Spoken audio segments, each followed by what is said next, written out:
I had a pretty interesting experience this week, actually just a couple days ago. If you follow me online, you might have seen I shared about this on Facebook and Instagram. Kind of a cool thing. I travel a lot for work. I mean, when I say I travel, I drive a lot. I drive all over the Pittsburgh area, and I'm constantly in my car. My office is my car practically. And so to pass the time rather than, listening to endless music, which I do and enjoy, especially on a good day where the windows are down, just cruising to your tunes, I enjoy a good podcast. And I don't really follow certain podcasts in particular. I kind of just scroll and find topics of interest, and I listen to whatever comes up. And I was listening to a podcast, this was months ago, maybe even over a year ago, listening to a podcast about ministry and leadership and business. And in this particular topic was with a couple of bivocational pastors talking about entrepreneurship and leading an alternative style church, kind of like we do. It's very personal, very related really closely to what I do and we do here. And so I really just enjoyed the podcast. So I looked the guys up online and to find out who these people are talking. And one of them in particular was a big baseball fan. In addition to doing what I do, we have a lot in common. So I shot him a friend request on Facebook, and he accepted, and it was great. And it turned out he has a couple books he published and things like that. So I bought one of the books, and just kind of neat. You make a quick connection like that. But I never thought anything of it. Never reached out to him beyond that. Just kind of followed his posts and listened to whatever podcasts he put out, and just kind of let it be. Well, one day, about a month ago, maybe 2 months ago, I got a private message, and it was from him, and it said, "Hey," I didn't actually follow the text at first. I was kind of confused by what was going on, but he said, "Hey, I'm going to a Cubs game. Was just curious if you'd be interested in going." And I was like, "Well, I'm never in Chicago, and I mean, I certainly haven't been to Wrigley yet, but I'd love to. But I don't think it's in the cards for me to drive up to Wrigley Field despite the invitation." And he was like, "No, I'm coming to Pittsburgh." And I'm like, "Oh, well, that's completely different." And so I checked the schedule, and it was wide open. And so I was like, "Oh, yeah, I guess that'd be great." I never met this guy in ever. I had no idea who this person was. Like, I don't know. He could be a complete scam as far as I know. Maybe he set me up with all this information. And there's a part of me years ago when I was younger who would have never agreed to do this. Because something you may not know about me, despite what I do every Sunday here, and despite the personality I seem to show on a Sunday morning and other days when you see me as a pastor, I can be rather introverted. I can actually, I kind of have learned the art of extroversion. I learned as I became an adult and sensed like this call into ministry, and as a leader, I've sensed I'm not going to be able to affect change in the world by hiding in my house all the time. I discovered that. I guess some people can do it, I guess, but it's not my style, and I've got to be more outgoing. I've got to be more outspoken. I've got to be more extroverted, and so I've had to force myself to do that. And so when I got this invitation, there was a part of that still within me and said, "I don't know, it's going to be kind of weird. I don't know who this person is. What are we going to talk about? How it's going to be awkward." And of course, there's all these things we have share in common. So of course, it's going to be totally fine. An objective mind would be like, obviously, you need to do this. And I did, and I'm glad I did because it was a great time. But yeah, if you would have talked to me like 20 years ago, man, I would have been like cowering in my basement, like, "Nah, I don't think so. I'm going to find an excuse. I'm not going to do this." But I did, and it was great.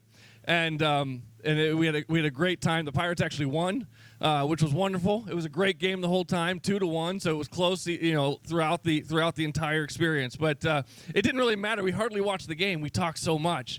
It was great to make a real friend. They say you send a friend request on Facebook. I put friend in quotation marks. Because it's never, is it really real? I don't know, but. It's good to say I have made a new friend as a result of, social media, which is what it was always supposed to be, instead of all the ugliness we normally see. So that's kind of cool. But anyway, the reason I bring that up is because this morning we're continuing in our study of Paul's letter to Colossians. And he wrote this letter to this church in Colossae, which is this declining little city right in the middle of what is modern-day Turkey. And there's this church there in the city that wasn't founded by Paul, but as a result of Paul's ministry and preaching in the city of Ephesus, this church got started. And he felt personally responsible for it. And he had to reach out to them. Paul is the extrovert of extroverts, right? I mean, he is desperate to reach out to this church. He doesn't care the fact that they don't know who he is, that they've never met him personally. He's like, I've got to talk to them because they're going through some stuff that I can help them with. And so he writes them this letter. We have now today we call it the Book of Colossians, and we've been studying it now for a number of weeks, and we've only gotten through the opening verses of chapter 1 in our 3 weeks of studying this book so far. So today we're actually going to turn the page into chapter 2 after starting in the final verses of chapter 1. The early editors of the Bible, this is always interesting to me. I always wonder how they separate verses and chapters in the Bible, because oftentimes they cut things off in the middle of a coherent thought. They make these weird cuts to be like, chapter 1 ends here, chapter 2 starts there, and it's like, well, if you really look at it, and you look at it as a consistent letter, like a letter you might have received in the mail, no one would cut that sentence in the middle and say this is where the second chapter should start. But that's what they did. So we're going to ignore the fact that there's a chapter cut there, and we're going to be reading from chapter 1 verse 23 through chapter 2 verse 5. And if you don't have your Bibles with you, that's fine, because I have these handy dandy large print handouts that are available for you in the back, and I encourage you to grab one if you will. Before we dive into the text this morning that we have before us, it's important to remember what we've discussed thus far. The primary theme of Colossians chapter 1 has been the lordship of Jesus over all creation, including you. The primary theme of Colossians 1 has been the lordship of Jesus over all creation, including you. But now, in our text this morning, you're going to notice a sudden and obvious transition. Paul is transitioning away from the heart of his message, which is that theme of the lordship of Jesus.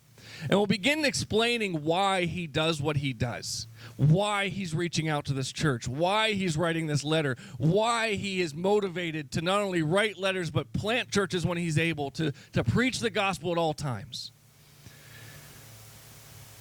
And before we get into the actual text again, I want to give you the secret sauce, the heart of Paul's ministry, the answer to the question about why he does what he does.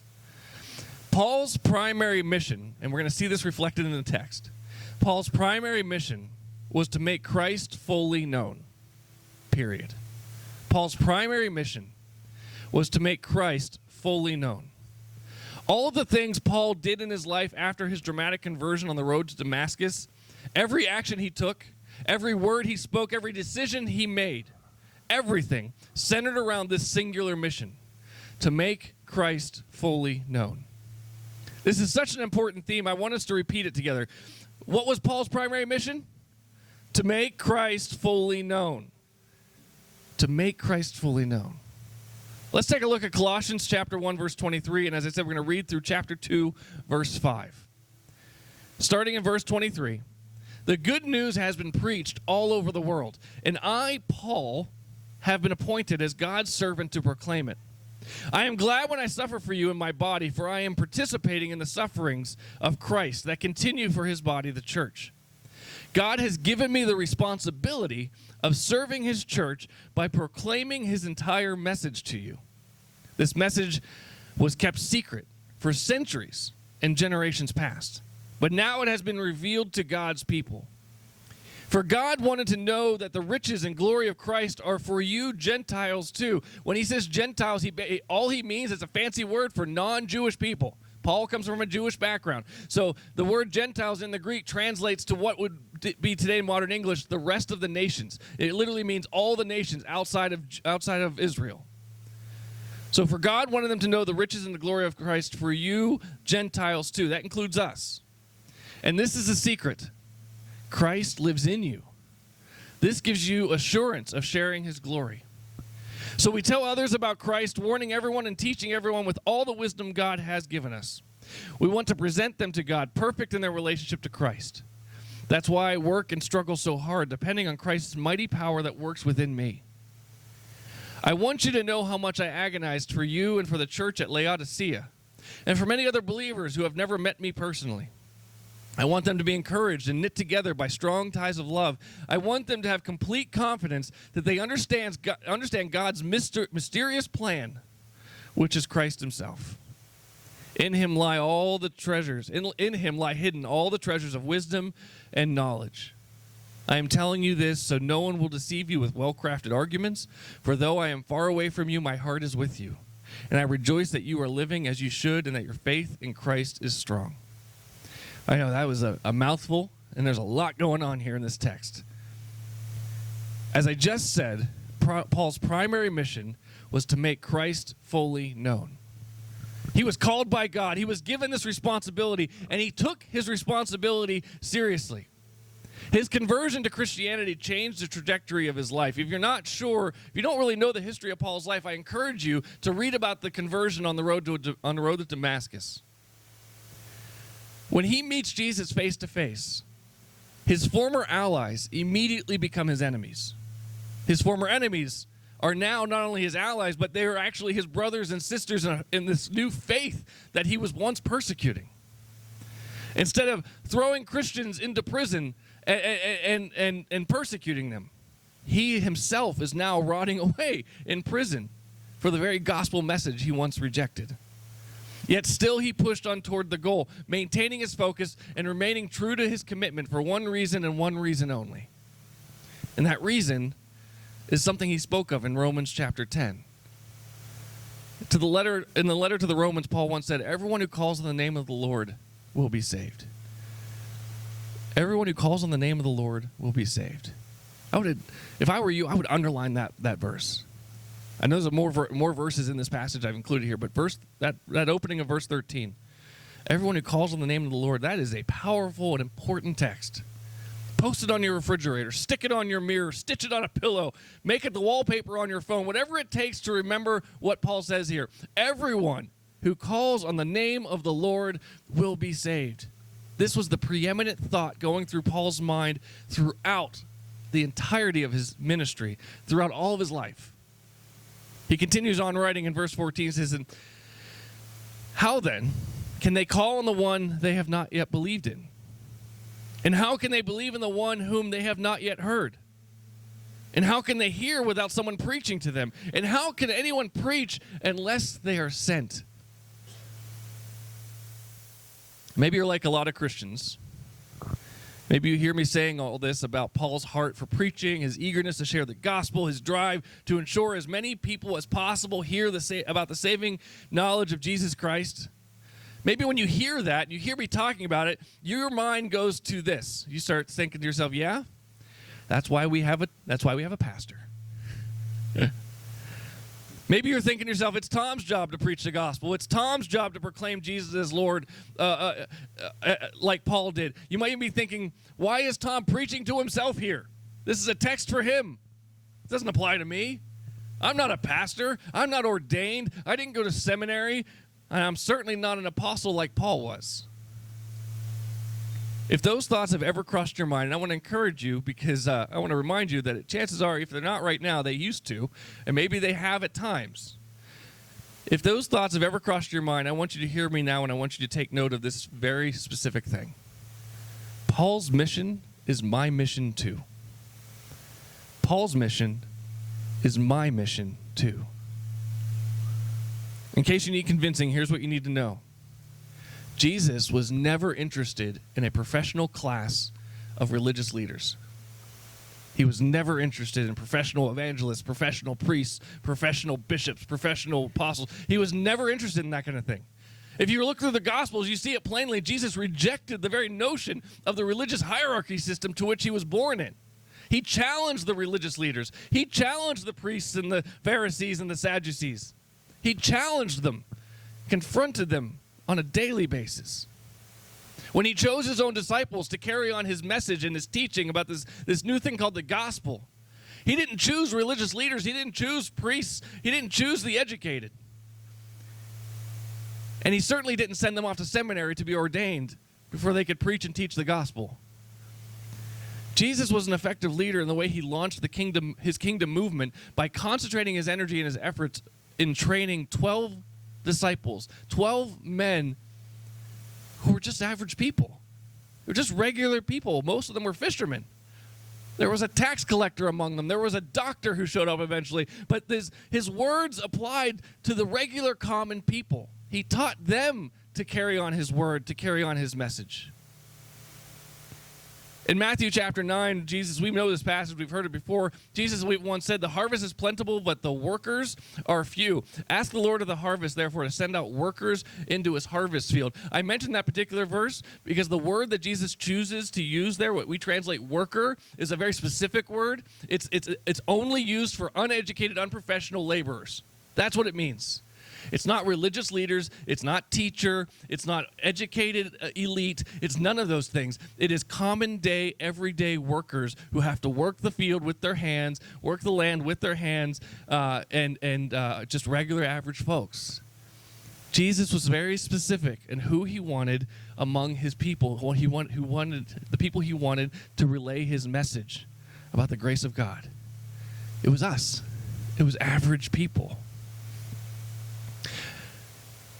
After his ministry, one of his closest disciples, after Jesus' ministry, one of his closest disciples, the Apostle Peter, who was a colleague of Paul, he once wrote this in 1 Peter chapter 3. He says, always be prepared to give an answer to everyone who asks you to give the reason for the hope that you have. He's talking to the church, the members of the church. Always be prepared. And though it's a bit of a spoiler, look at what Paul will later say in chapter 4 of this very letter, the letter to the Colossians. He says, live wisely, talking to all the people in the church, live wisely among those who are not yet believers, and make the most of every opportunity. Paul, Peter, and even Jesus are pointing us to the same conclusion. You and I, we are all responsible for the same mission to which Paul was called. Now, you might not think of yourself in terms of being an evangelist. Whether you have multiple graduate degrees, special ordinations, and certifications, or you barely survived primary school and haven't cracked the cover of a book in decades, it doesn't matter. If you're a follower of Jesus, if you consider yourself a Christian, your mission is no different than that of Paul. The million-dollar question, of course, then, is how? How? How do we do this effectively? Would you be surprised if I were to tell you that the passage we just read this morning is basically a 3-step blueprint for exactly how to be an effective evangelist in a pluralistic society? Paul gives us 3 very distinct, very clear steps for effective evangelism. And what I would say, he actually writes in a way that gives us a blueprint for our modern day pluralistic society, because it's not very different from the environment he was writing. So here's what we're going to do in rapid succession, because I've got like 10 minutes left here. We're going to hit all 3 steps of effective evangelism. And we're going to read them we're going to review them with like rapid fire, like a machine gun going off here. So if you take notes, keep up. If you have questions, we can talk about it later. But here we go. Here's Paul's 3 steps to effective evangelism in a pluralistic society. Number 1, this is on the back of your handout, by the way. Number 1 is speak the language of the people. Speak the language of the people. This passage is an interesting one, because when you read it on its surface, and depending on the version of the text you actually read, it can be confusing. It's a hard text to really understand in some translations. Paul uses words like mystery and revelation and secret knowledge and wisdom multiple times throughout this particular little section of text. I highlight a couple of verses, verse 26, where he says this message was kept secret for centuries and generations past, but has now been revealed to God's people. Then over in verses 2 and 3 of chapter 2, Paul says, I want them to have complete confidence that they understand God's mysterious plan, which is Christ himself. In him lie all treasures of wisdom and knowledge. It really sounds like Paul is saying that the gospel is some weird secret, or that somehow God has been working in some mysterious way, in such a way that it requires an episode of Unsolved Mysteries to really document it and sort it out. And that's not what Paul is saying at all. Paul is simply using the language of the people to which he is speaking. The Colossian people were obsessed at this particular time in history with these ideas of mysterious, secret knowledge granted to people by their various gods. In fact, this is the basis for the false teachings that Paul is worried about that is infiltrating the church. So what he's doing when he's writing this letter and addressing these people in Colossae is he's leveraging the language he knew his audience would already be familiar with in order to explain to them the truth of the gospel. Paul was a master of speaking the language of his audience. If you study the life and ministry of the Apostle Paul in the book of Acts, you can certainly see this multiple times, the way he changes his approach depending on what city, what town, what circumstance he finds himself in. This is a great example in Acts chapter 17, which we don't have time to talk about right now, but it's worth mentioning if you want to read up on it later. Listen to these words that Paul wrote to another church in the city of Corinth. This is from 1 Corinthians chapter 9. It paints the entire picture for us. He says, though I am free and belong to no one, I have made myself a slave to everyone to win as many as possible. To the Jews, I become like a Jew to win the Jews. To those under the law, I become like one under the law, so as to win those under the law. To those not having the law, I become like one not having the law, so as to win those not having the law. To the weak, I became weak to win the weak. I have become all things to all people so that by all possible means I might save some. I do all this for the sake of the gospel, that I may share in its blessing.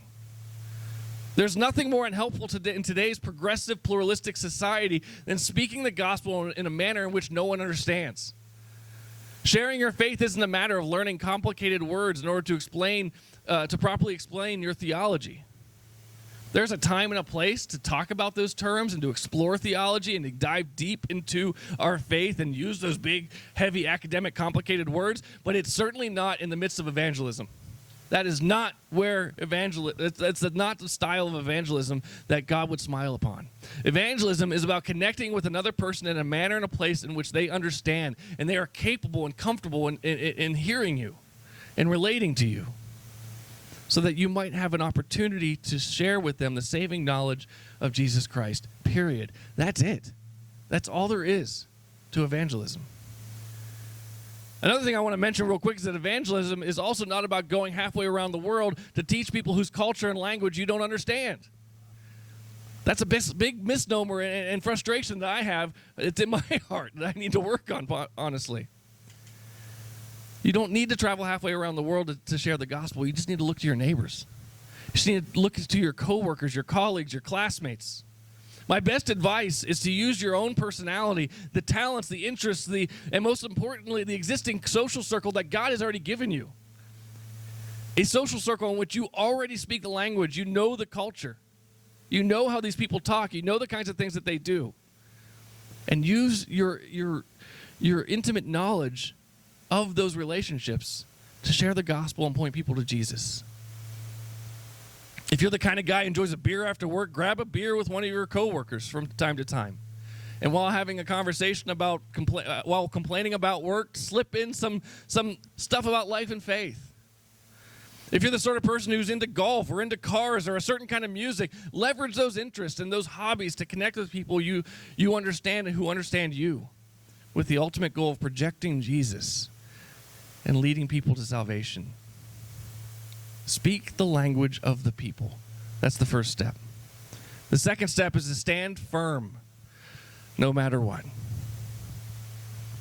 going to go back to our original text real quick and look at another couple of references. Verse 24 of chapter 1, Paul says, I am glad when I suffer for you in my body, for I am participating in the sufferings of Christ that continue for his body, the church. Then down into chapter 2, verse 1, Paul continues with the theme. He says, I want you to know how much I have agonized for you, for the church at Laodicea, and for many other believers who have never met me personally. You know, when pastors often talk about evangelism, they like to stop at that first point. Just speak the language of the people, and it'll work.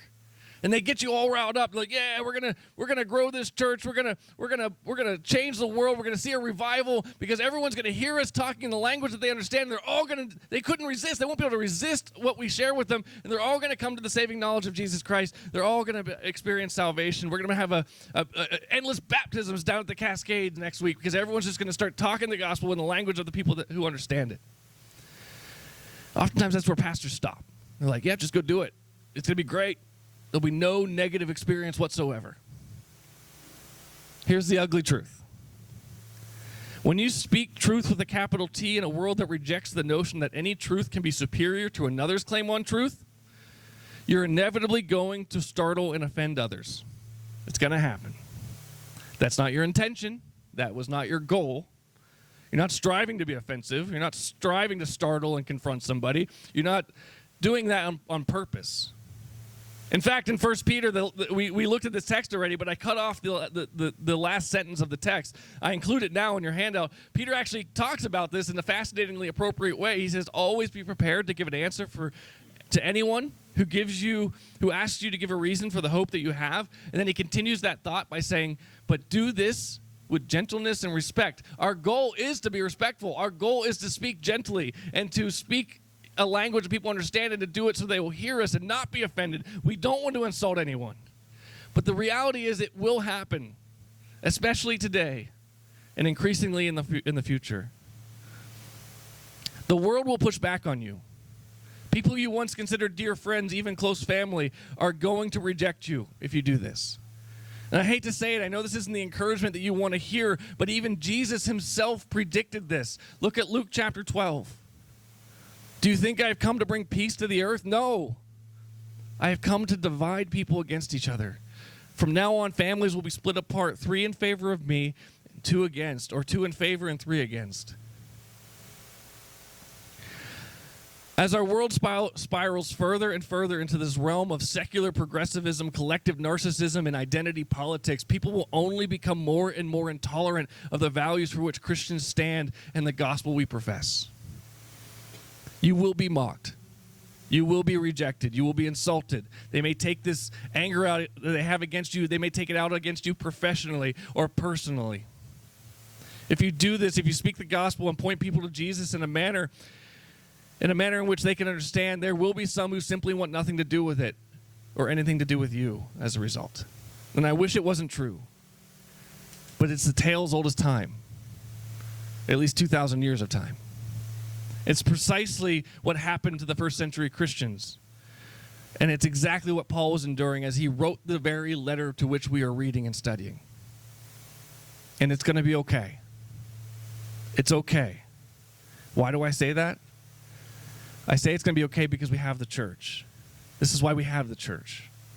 It's why we have each other to support one another and to physically lean on somebody else. It's also why we have Scripture to warn us and to strengthen us. If your faith is rock solid, if you're standing on the rock of our salvation rather than the shifting sands of our modern world, you are going to be okay in the end. I mean, remember simply what Jesus said in Matthew chapter 5. It applies directly to what we're talking about. Blessed are those who are persecuted for righteousness' sake, for theirs is the kingdom of heaven. Blessed are you when they revile and persecute you and say all kinds of evil against you falsely for my sake. Rejoice and be exceedingly glad, for great is your reward in heaven. For so they persecuted the prophets who were before you. So Paul's first step, his first 2 steps rather, is to speak the language of the people, stand firm no matter what. And here's the third, the most important of all. Depend on Christ who is within you. Depend on Christ who is within you. We have to bring this message to a close, so let me point you to a couple relevant verses from our primary text really quick here. Colossians 1:27, for God wanted them to know that the riches and the glory of Christ are for you Gentiles too, and this is the secret. Again, using the language of the people, this is the secret. Christ lives in you. And this gives you assurance of sharing his glory. Then skipping over 28 down to verse 29, that's why I work and struggle so hard. Depending on Christ's mighty power that works within me. I started this message off talking about how in typically large public settings, and especially when I was younger, I used to be a quiet kid growing up. I liked to be the kind of kid that blended in. You know, I didn't want the focus. I wanted to be amongst the cool kids, but I didn't want to be the center of attention ever. And if I really trusted you, if I got to know you and I really trusted you, then I would open up a bit. But I didn't really want the attention. That changed when I came to realize the truth of God's word and realize the truth of the gospel. My personality shifted dramatically. I went from wanting to hold up a wall in the back of the room when a party's going on to all of a sudden having a mic in my hand and having you all stare at me as I talk to you. My personality shifted. But I'd be lying to you if I said it was my doing, like as if I practiced it or I learned it or if I worked on it. And I did do some of that. I mean, I've been doing this now with you guys for some of you guys for 10, some of you even longer than 10 years. So I've worked on it and I've become better at it. But the reality is that my personality shifted. I went from being an introvert to an extrovert primarily because the Spirit got a hold of me, that Christ is within me. I'll never forget when I was a young pastor. I was just starting out. I was working as an intern, and my mentor at the time, I confessed to him that I was terrified, utterly terrified, to preach my first sermons or even to attempt to lead my first Bible study classes. I was so anxious. It kept me up at night. I was like, I don't even know what to say. How can I possibly talk? I won't have words. I don't know what to do. I'm not smart enough. And I'll never forget, he immediately pointed me to 1 Corinthians chapter 2, going back to the Apostle Paul. His words are fantastic. But 1 Corinthians chapter 2, there's 5 verses here that I think changed my life. Paul says, when I came to you, I did not come with eloquence or human wisdom as I proclaimed to you the testimony about God. For I resolved to know nothing while I was with you except Jesus Christ and him crucified. I came to you in weakness with great fear and trembling. You don't think of the Apostle Paul as being someone with weakness and great fear and trembling. That is the last thing we think about when we think of the Apostle Paul. My message and my preaching were not with wise and persuasive words, but with a demonstration of the Spirit's power, so that your faith may not rest in human wisdom, but on God's power. If you want to effectively share the gospel, if you want to lead your friends, your family, your coworkers, your colleagues, your neighbors, and your associates to Christ, and I pray you do, it'll take more than speaking their language. It'll take more than simply standing your ground and being a stick in the mud when they throw insults at you and reject you. It's going to take more than that. It's ultimately going to require you relying on the presence of God's Spirit within you. If you're not praying for the salvation of those you're close to, you need to start, or you're never going to see them coming to a saving knowledge of Jesus Christ. If you're not spending time in God's Word, reflecting and relishing in His truth every day, His truth with a capital T, you need to start, or you'll never be capable of sharing it effectively with another living soul. All right, I need to end this message. This message is longer than I wanted it to be, but it's so vitally important you understand these truths. Our mission is the same mission of Paul, to make Christ fully known. And to do that, we need to speak the language of the people, stand firm no matter what, and ultimately, most importantly, depend on Christ who's within us. Let's close with a word of prayer.